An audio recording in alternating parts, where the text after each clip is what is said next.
السلام علیکم ویوز، بسم اللہ الرحمن الرحیم۔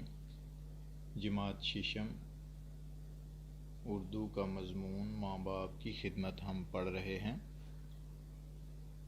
بچہ ماں باپ کی توجہ کا محتاج۔ سب سے قریبی اور بے حد قابل احترام رشتہ ماں باپ کا ہوتا ہے۔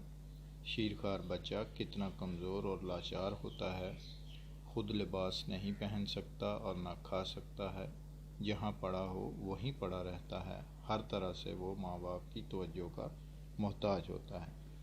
جوان ہونے تک ماں باپ اس کی پرورش کرتے ہیں، اس کی ہر سہولت کا خیال رکھتے ہیں، بیمار ہو جائے تو اس کے علاج کے لیے ہر جتن کرتے ہیں۔ بچہ جب تک صحت یاب نہ ہو جائے وہ اس کے لیے فکر مند رہتے ہیں، خود کھائیں نہ کھائیں لیکن اسے ضرور کھلاتے ہیں، خود موٹا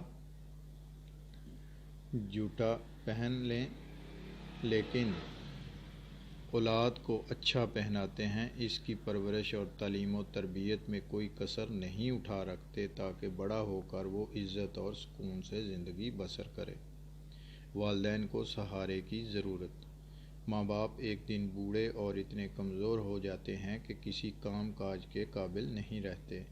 اس وقت ان کی اولاد جو جوان اور تنومند ہو چکی ہوتی ہے، یہی وہ وقت ہے جب ماں باپ کو اولاد کے سہارے کی اس طرح سے ضرورت ہوتی ہے جیسے انہوں نے بچپن میں اولاد کی دل و جان سے دیکھ بھال کی تھی۔ ماں کا رتبہ۔ ماں باپ کی خدمت کو تمام مذاہب میں فوقیت حاصل ہے۔ اسلام میں بھی ماں باپ کی خدمت کو بڑی اہمیت دی گئی ہے۔ ماں اولاد کے لیے سب سے زیادہ دکھ اٹھاتی ہے، اس پر اپنا سکھ نچھاور کر دیتی ہے، اسی لیے ماں کا رتبہ اتنا بلند کر دیا گیا ہے کہ رسول اللہ صلی اللہ علیہ وآلہ وسلم نے فرمایا، ماں کے پاؤں کے نیچے جنت ہے، یعنی جو ماں کے ساتھ حسن سلوک کرے گا، اس کی اطاعت اور خدمت کرے گا، اسے دنیا و آخرت میں اعلیٰ مقام حاصل ہوگا۔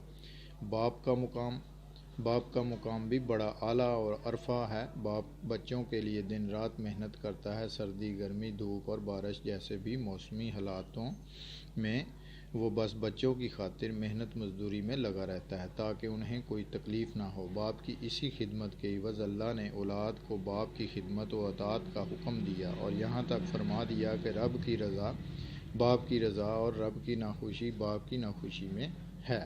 اپنا خیال رکھیں۔